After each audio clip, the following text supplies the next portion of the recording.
სიყრმე უსრული სიჩოსა ასაკ სრულ სიბერეთ იხსენ და დანერგენ შორის შენ საღვაწლნი მამათანი რწყულნი იგი მათ მიერ მდიდრად ცრემლითა და შენ და არავე უდებ ყავ ნამცნებნი მათნი და გამოგვიჩნდი შვილთა ეკლესიისათა მფარველად თანამოდა სეო ზეცისათა მათ ძალთაო და თანამოკარვეო დავით გარეჯელისაო სრულებაო მამათაო ღირსო დოდო დღეს ახალი სტილით 27 მაისს წმინდა მართლმადიდებელი სამოციქულო ეკლესია მოიხსენიებს ღირს დოდო გარეჯელს, წმინდა მოწამე ისიდორეს, წმინდა მოწამე მაქსიმეს, ღირს სერაპიონ სინდონიტის, წმინდა ლეონტის, იერუსალიმელ პატრიარქს.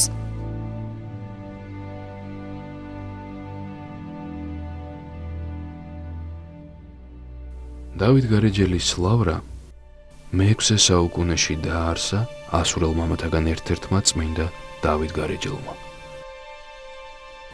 ლავრა იმთავითვე გახდა საქართველოს სულიერებისა და კულტურის ერთ-ერთი უმნიშვნელოვანესი კერა. ამავე საუკუნეში წმინდა დავით გარეჯელის მოწაფეებმა კიდევ ორი სამონასტრო კომპლექსი დააარსეს. დოდომ დოდოსრკა, ხოლო ლუკიანემ ნათლისმცემელი.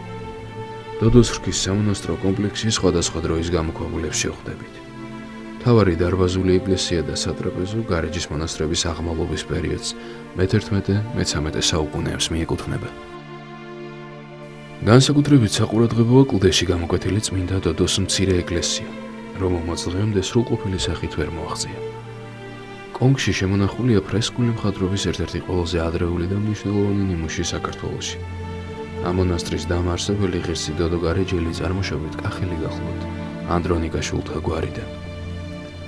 სიყრმიდანვე მონაზვნური ღვაწლისკენ ისწრებოდა წმინდანი და ყოველგვარი სათნოებით შენგული, უპოვარებისა და დაყუდების მოყვარული ბერი ნინო წმინდაში განმარტოვდა.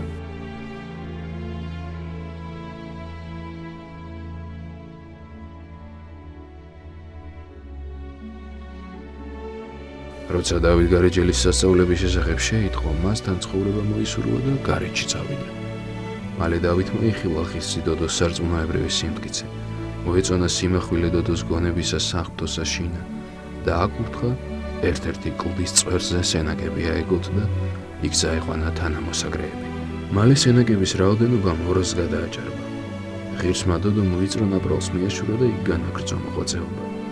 ზამთარ ზაფხულ დღე და ღამე ცოდვათა მიტევებას თხოვდა უფალს წმინდა მოსაგრე. არც თავისი ძმები ავიწყდებოდა და მათ სულიერად გაძლიერებაზე ლოცულობდა. ერთხელ ღირსმა დავითმა სასწაულებრივად განკურნა რუსთავის მთავრის ბუბაქარის დავრდომილი ვაჟი. მადლიერმა მთავარმა დიდი წვენი მიერთვა წმინდა მამას, რომელმაც ნაწილი დოდოს გაუგზავნა და სთხოვა მოენათლა ბუბაქარი თავისი ოჯახით. ღირსმა დოდომ მორჩილებით მიიღო სულიერი მამის დავალება და სიხარულით აღასრულა ნათლისღების საიდუმლო. დიდხანს მოღვაწეობდა წმინდა დოდო გარეჯელი მის მიერ დაარსებულ მონასტერში. ღრმად მოხუცებულმა მშვიდობით მიაბარა სული უფალს.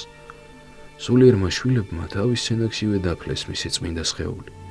მოგვიანებით წმინდა დოდოს საფლავზე ეკლესია აშენდა.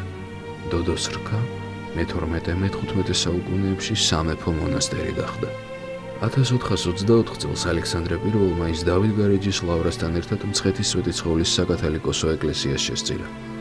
შემდგომ საუკუნეებში, როცა ჩვენს ქვეყანაში მონღოლების, თურქების, ირანელებისა და ლეკების თარეში ერთმანეთს ცვლიდა, დოდოს რქა მრავალჯერ აოხრდა და დაცარიელდა. აღსანიშნავია, რომ თავდაპირველად ის რუსთაველის საეპისკოპოსოში შედიოდა. მე-15-მე-17 საუკუნეებში კათოლიკოს პატრიარქს ემორჩილებოდა, ხოლო 1760 წლამდე ნინოწმინდელ ეპისკოპოსს. დოდოს რქა გასული საუკუნის მიწურულს გაუკაცრიელდა. თუმცა მისი დამაარსებელისა და იქ მოღვაწე მამების ლოცვით დღესაც უდიდესი მადლია იქ დავანებული, რომელსაც ყველა იქ მიმსვლელი ცხოველად შეიგრძნობს. დღევანდელი დღის მფარველი წმინდანების ლოცვით და მეოხებით უფალმა დაიცვას და დაიფაროს სრულიად საქართველო. ამინ.